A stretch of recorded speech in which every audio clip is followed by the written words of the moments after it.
किसी को नहीं पता। 75 साल से ऊपर किसी को एक पद पर नहीं रहना चाहिए। 75 वर्ष की साल जब उड़ी जाती है तो उसका अर्थ ये होता है कि अब आपकी आयु हो गई, अब जरा बाजू हमको करने। आरएसएस और बीजेपी के बीच तलखियां चल रही है। क्या उनके काम को देखते हुए ऐसा लगता है कि वो दबाव में काम कर रहे हैं? चाहे मुझे व्यक्तिगत इसके लिए परेशानी हो सकती है, लेकिन देश के सम्मान के साथ में, देश के हितों के साथ में हम कोई भेदभाव नहीं करेंगे। देश के प्रधानमंत्री नरेंद्र मोदी, गृह मंत्री अमित शाह, वो कभी नहीं चाहेंगे कि कोई पैरेलल पावर हो। बीजेपी ही बीजेपी को हराएगी। जो 2024 में हुआ वही 27 में होगा। कितना अंतर रहा, मतलब हम थोड़े से चूक गए। 27 में उन्हें भी जीतेंगे। देश के गृह मंत्री अमित शाह संसद में खड़े होकर के कहते हैं 20 साल जहां बैठे हो वहीं बैठे रहो। महिलाओं ने काफी भागीदारी निभाई है और काफी हद तक बीजेपी की मदद हो रही है बीजेपी को जीत हासिल करने में इन राज्यों में। फेरबदल तो होगा, मंत्रिमंडल में भी होगा, संगठन में भी होगा और बीजेपी ने लंबी तैयारी शुरू कर दी है। नमस्कार, मैं निकिता रस्तोगी, डीएनपी इंडिया में आपका स्वागत। बीते दिन एनडीए की तरफ से उपराष्ट्रपति पद के उम्मीदवार की घोषणा की गई। सीपी राधाकृष्णन को उम्मीदवार बनाया गया है एनडीए की तरफ से। अब सबके मन में ये सवाल उठने लगा है कि भाई बीजेपी का नया राष्ट्रीय अध्यक्ष कौन होगा, क्योंकि काफी समय से इसकी चर्चाएं तेज चल रही हैं। काफी समय से कई सारे नाम सामने आ रहे हैं बीजेपी की तरफ से, मतलब कयास लगाए जा रहे हैं कि कभी शिवराज सिंह चौहान को बनाया जा सकता है, कभी मनोहर लाल खट्टर को लेकर चर्चाएं तेज चले, तो कभी अमित शाह के करीबी भूपेंद्र यादव को लेकर राजनीति की गलियारों में चर्चाएं चल रही है। लेकिन बीजेपी की तरफ से अभी किसी नाम पर सहमति नहीं बनी है और वजह ये बताई जा रही है कि आरएसएस और बीजेपी के बीच कुछ तलखियां चल रही हैं, जिस वजह से बीजेपी के नए राष्ट्रीय अध्यक्ष को लेकर सहमति नहीं बन पा रही है। तो इसी मुद्दे पर आज हम चर्चा करेंगे, जिसके लिए हमारे साथ मौजूद है हमारे सहयोगी राहुल चौधरी। तो सर, आपको क्या लगता है कि क्या वाकई में आरएसएस और बीजेपी के बीच तलखियां चल रही है, जिस वजह से नए राष्ट्रीय अध्यक्ष की घोषणा नहीं की जा रही? क्योंकि अभी हाल ही में अगर हम देखें तो पीएम मोदी ने स्वतंत्रता दिवस पर आरएसएस की तारीफ करी। उधर आरएसएस की तरफ से भी साफ कर दिया गया है कि भाई बीजेपी और आरएसएस के बीच कोई ऐसा मतभेद नहीं चल रहा। देखिए, आपके सवाल में ही निकिता उत्तर आपने खुद ही दे दिया। जी। आप कह रही हैं कि तलखियां चल रही हैं, ये मतलब आपका सवाल है, लेकिन लोग ये कह रहे हैं कि विपक्ष की तरफ से भी कई बार ये लगाए गए 2024 के लोकसभा चुनाव के बाद में तो अमूमन ये बात हम रोजाना सुनते हैं जी। कभी किसी के मुंह से, कभी किसी के मुंह से जी। देखिए, ये बात बिल्कुल सही है कि 2024 के लोकसभा चुनाव की जो परिस्थितियां थी वो थोड़ी विपरीत थी बीजेपी के लिए और आरएसएस के लिए। अब देखिए, क्योंकि जैसा कि आपने कहा कि लाल किले से देश के प्रधानमंत्री नरेंद्र मोदी ने अगर कहा आरएसएस के बारे में और जो तारीफ की जी, इससे ये पता चलता है कि चाहे वो मोहन भागवत हो, चाहे वो देश के प्रधानमंत्री नरेंद्र मोदी हो, उनके बीच की अंडरस्टैंडिंग क्या है जी। और देखिए, हम इस बात को इसलिए भी कह सकते हैं क्योंकि ये तो आपने देखा ही होगा कि जब से जगदीप धनखड़ जो हमारे उपराष्ट्रपति थे, उन्होंने जो इस्तीफा दिया, इस्तीफा उन्होंने दिया या फिर उनसे इस्तीफा लिया गया, ये भी अपने आप में बड़े सवाल हैं। हालांकि ऐसा लगता है कि इस्तीफा उनसे लिया गया। जो खबरें बाद में आई कि भाई साहब वो पिछले 1-1.5 महीने से कुछ ऐसा प्रयास कर रहे थे जो कि सरकार के खिलाफ जा रहा था, तो इसलिए उनसे कहा गया कि इस्तीफा दे दीजिए। उन्होंने इस्तीफा दिया। तभी से ये तय हो गया था कि उपराष्ट्रपति का जो कोई भी उम्मीदवार होगा वो कम से कम संघ और बीजेपी की विचारधारा से जो मैच करता होगा वही होगा, किसी बाहरी को लेकर के नहीं आएंगे। जाहिर सी बात है कि बीजेपी अपनी वाली गलती दोबारा नहीं दोहराएगी। हाँ, जो हमने मतलब धनखड़ जी थे जी। जब तक हमने देखा, क्योंकि वो देखिए वो पुराने बीजेपी वाले नहीं थे, वो कभी जनता पार्टी में थे, कांग्रेस के थे, जनता पार्टी में रहे, उसके बाद में बीजेपी के साथ में आ गए। हालांकि बीजेपी ने उन्हें कई मौके दिए, इतने बड़े पद तक पहुंचाया। क्या हुआ होगा, क्या नहीं हुआ होगा, वो एक अलग बात है। लेकिन देखिए, मैं एक बात कहता हूं कि बीजेपी के भीतर क्या चल रहा है किसी को नहीं पता।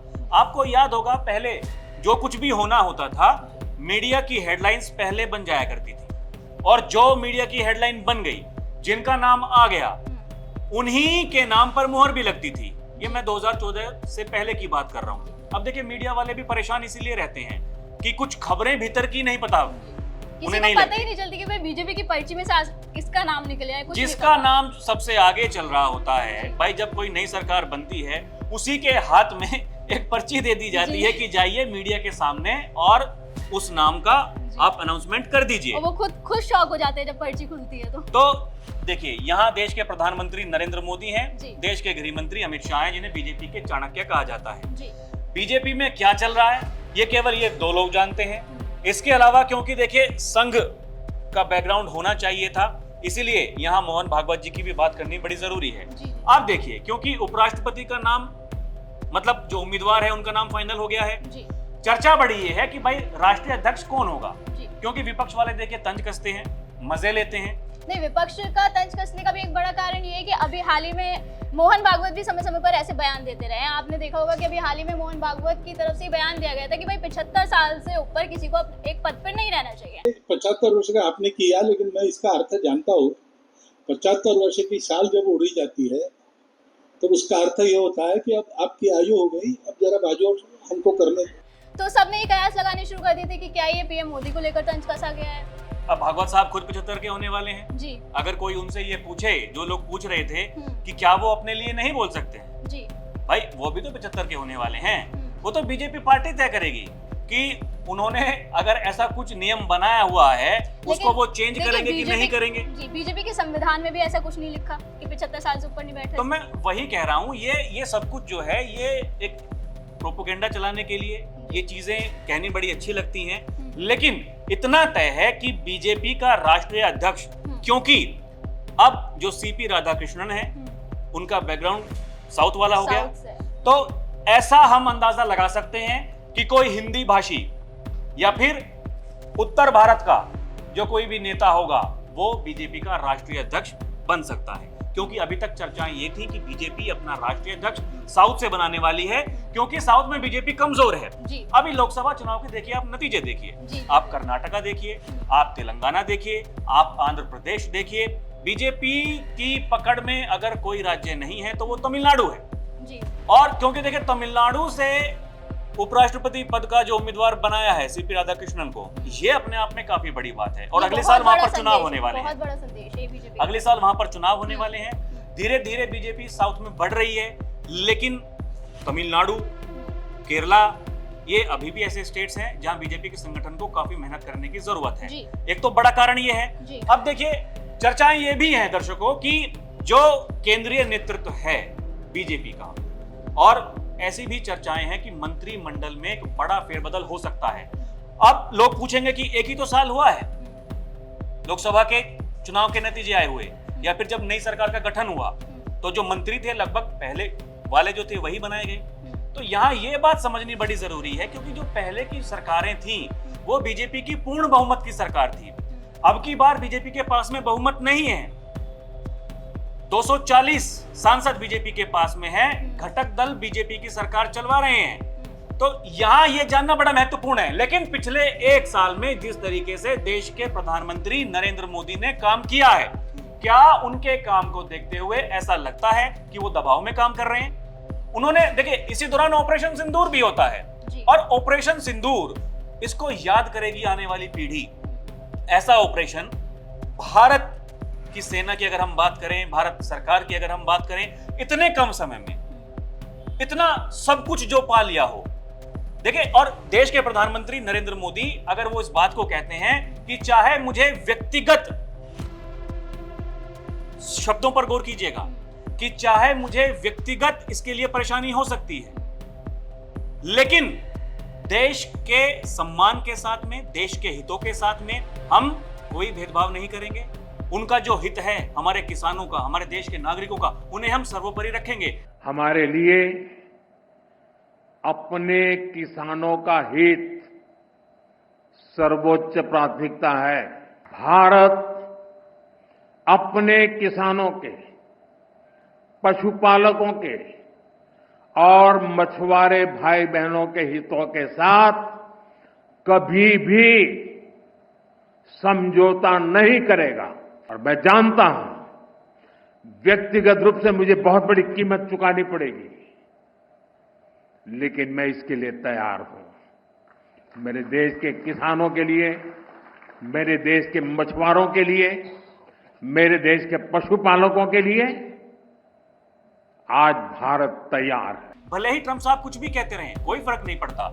वो एक अलग बात है। लेकिन यहाँ कहने का मतलब ये है कि पिछले 1-1.25 साल से जो काम करने का तरीका है देश के प्रधानमंत्री नरेंद्र मोदी का, जैसे उन्होंने पिछले 10 सालों में काम किया, वो या 11वें साल में उनका जो काम करने का तरीका है, वो जिस ढंग से काम कर रहे हैं, ऐसा लगता है कि बीजेपी के पास में 300 से प्लस सीटें हैं। और जो मैनेजमेंट है, लोग ये कह रहे थे कि देखिए ये नहीं चला पाएंगे सरकार क्योंकि इनको तजर्बा नहीं है, इन्होंने हमेशा पूर्ण बहुमत की सरकारें ही चलाई हैं। लेकिन गठबंधन की सरकार चल रही है, उसके बावजूद ऐसे ऐसे निर्णय अगर लिए जा रहे हैं, इसका मतलब बिल्कुल साफ है। और खड़े होते हैं वो लोग, चाहे वक्फ बोर्ड को आप ले लीजिए, SIR को आप ले लीजिए, ये तो ऐसे मुद्दे हैं जो गठबंधन में हैं इस समय, एनडीए के जो घटक दल हैं, वो अगर बीजेपी के साथ में ना होते तो शायद वो विरोध करते, लेकिन वो विरोध नहीं कर रहे हैं। इसका मतलब ये क्या है? ये मैनेजमेंट है। ये मैनेजमेंट किसका है? ये मैनेजमेंट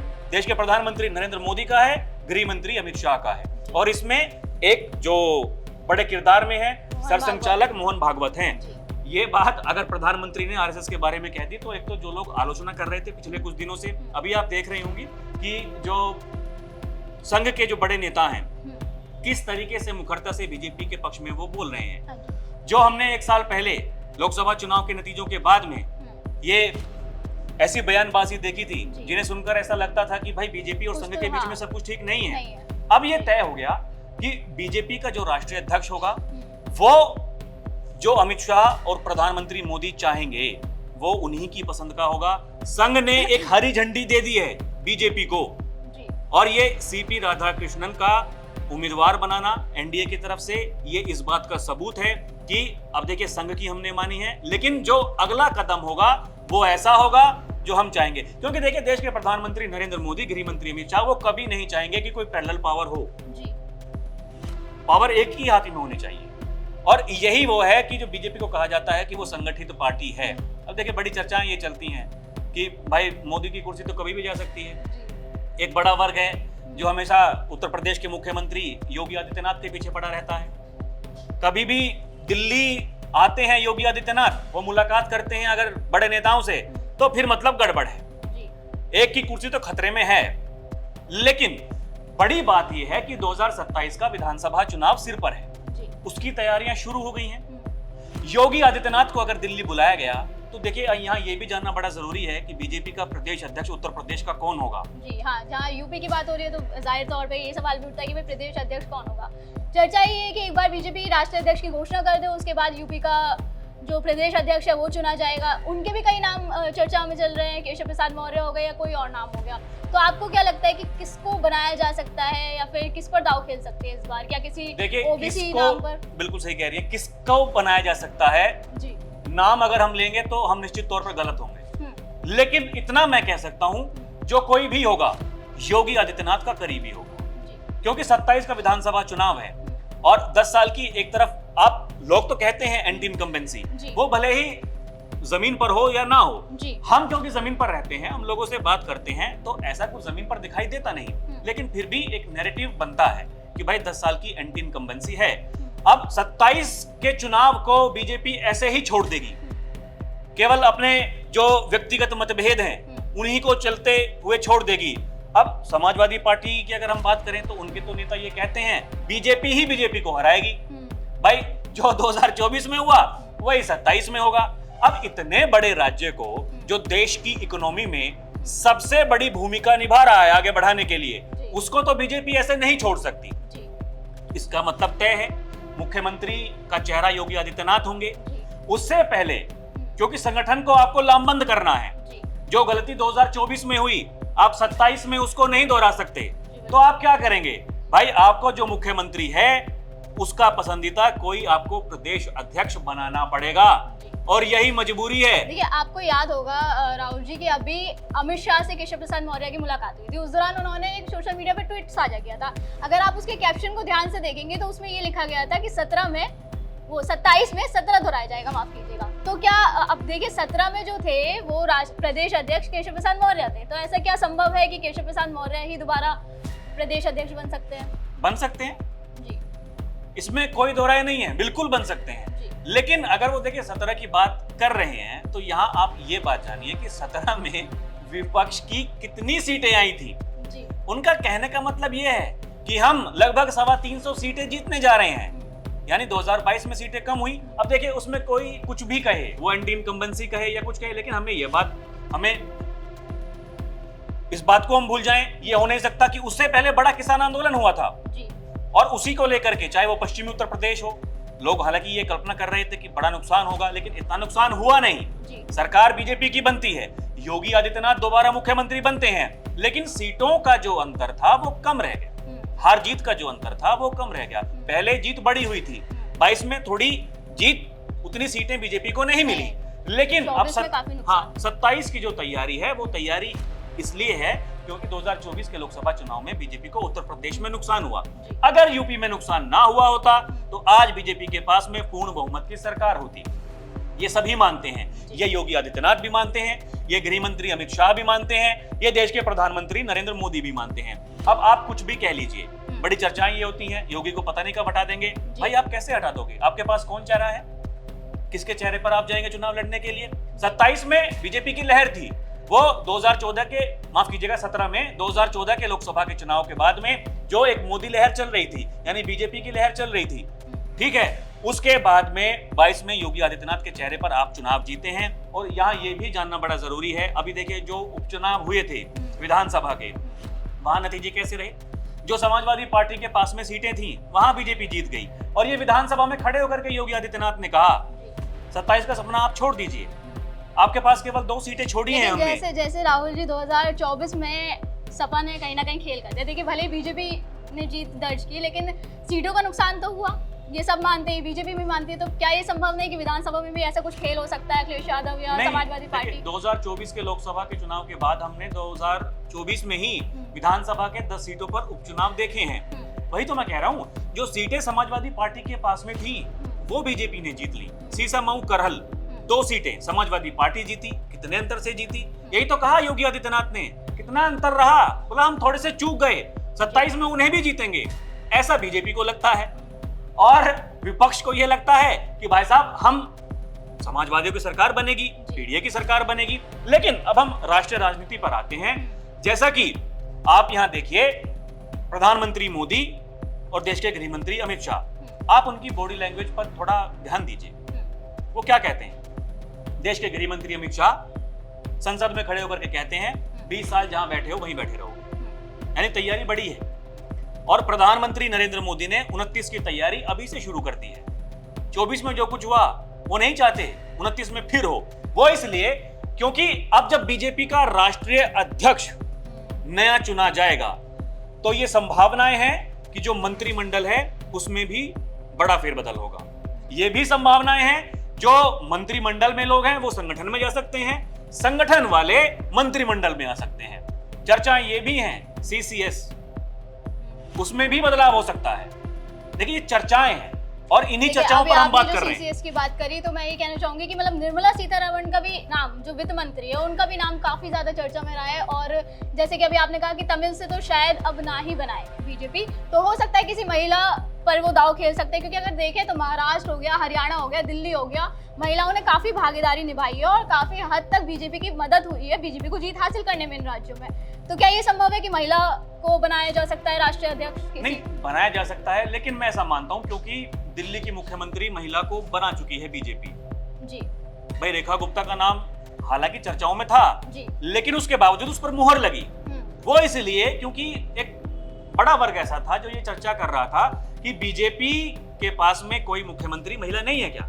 भाई आप महिलाओं की इतनी बात करते हैं और ये तय है प्रधानमंत्री की लोकप्रियता के ऊपर जो देश की महिला हैं वो केवल प्रधानमंत्री मोदी के चेहरे पर, उत्तर प्रदेश की अगर हम बात कर रहे हैं तो वहां योगी आदित्यनाथ के चेहरे पर वोट करती हैं। अब देखिए बहुत सारे समीकरण साधने होते हैं, हम चर्चा बहुत नाम हैं, जो आपने नाम लिए उन्हीं के नाम है, उनके अलावा भी कई नाम चल रहे हैं, काफी नाम चल रहे हैं। लेकिन होगा क्या वो केवल 2 या 3 नेताओं को पता है, इसके अलावा हम कुछ नहीं कह सकते। लेकिन इतना तय है कि फेरबदल तो होगा, मंत्रिमंडल में भी होगा, संगठन में भी होगा। और बीजेपी ने लंबी तैयारी शुरू कर दी है। 2047 की अगर बात करें देश के प्रधानमंत्री नरेंद्र मोदी, और उस पर मुहर लगा रहे हैं जो और बीजेपी के बड़े नेता हैं। इसका मतलब बिल्कुल साफ है कि काफी आगे तक की तैयारी है। आगे तक की तैयारी है, तभी 2029 के लोकसभा चुनाव को देखते हुए सीपी राधाकृष्णन को इस बार बीजेपी ने उपराष्ट्रपति पद का उम्मीदवार बनाया है, क्योंकि दक्षिण में देखा जाए, जैसे अभी राहुल जी ने बताया कि दक्षिण में बीजेपी की काफी हद तक प्रभाव जो है कम है। अब देखना ये होगा कि आगे क्या होता है, कौन बीजेपी का नया राष्ट्रीय अध्यक्ष बनता है, साथ ही साथ यूपी में कौन प्रदेश अध्यक्ष बनता है, क्योंकि जैसा भी राहुल जी बताते हैं कि ये तो तीन ही लोग जानते हैं, मोदी, शाह या भागवत।